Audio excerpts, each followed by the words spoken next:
चार दोस्त 20 साल बाद एक दूसरे से मिले। मिलने के बाद वो खुश थे और एक एक करके अपने बच्चों के बारे में बताने लगे। पहला दोस्त बोला कि मेरा बेटा एक कंपनी का सीईओ बन गया है और उसने अपने दोस्त को उसके जन्मदिन पर एक मर्सिडीज कार गिफ्ट करी है। दूसरा दोस्त बोला कि मेरा बेटा इतना बड़ा बिजनेसमैन बन गया है कि उसने अपने दोस्त को उसके जन्मदिन पर एक प्राइवेट जेट गिफ्ट किया है। तीसरा दोस्त बोला कि मेरा बेटा इतना बड़ा इंजीनियर बन गया है कि उसने अपने दोस्त को उसके जन्मदिन पर 2 करोड़ का घर गिफ्ट किया है। चौथा दोस्त चुप था और तीनों की बातें बड़े आराम से सुन रहा था। फिर बाकी तीनों दोस्त बोले कि तुम बताओ तुम्हारा बेटा क्या करता है। चौथे दोस्त ने बोला कि मेरा बेटा शादियों में नाचता है और थोड़े बहुत पैसे कमा लेता है। तीनों दोस्त उस चौथे दोस्त से बोले कि तुम्हें ये बताने में बहुत शर्म आती होगी ना। चौथे दोस्त ने कहा, मैं तो बहुत गर्व करता हूँ क्योंकि पिछले ही हफ्ते उसके जन्मदिन पर उसके 3 दोस्तों ने उसे मर्सिडीज कार, 2 करोड़ का घर और एक प्राइवेट जेट गिफ्ट किया है।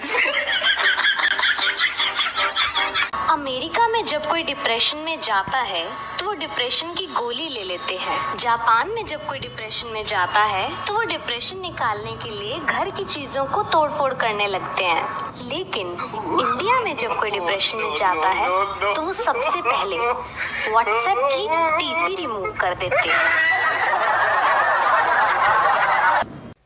एक बार एक चालाक लड़का रेस्टोरेंट में खाना खाने के लिए आया। वहाँ पर बैठते ही उसने मेन्यू देखा और महंगी महंगी चीजें ऑर्डर की और मजे से खाने लगा। और जैसे ही उसका पेट भरा, रेस्टोरेंट का ऑनर बिल लेकर आया और बिल आया था 1000 रुपए का। ये देखकर चालाक लड़के के तोते उड़ गए। चालाक लड़का बोला, मेरे पास पैसे नहीं है। ऑनर को गुस्सा आया और उसे वहाँ से उठाकर बॉडीगार्ड के पास ले गया और बोला कि इसको पुलिस के हवाले कर दो। फिर जैसे ही बॉडीगार्ड उसे पुलिस के पास ले जाने लगा, चालाक लड़का बोला कि प्लीज मुझे छोड़ दो, मैं आपको 100 रुपए दे दूंगा। बॉडीगार्ड मान गया, उससे 100 रुपए लेकर खुश हुआ और उसे वहाँ से जाने दिया। और उस चालाक लड़के का काम पूरा हुआ।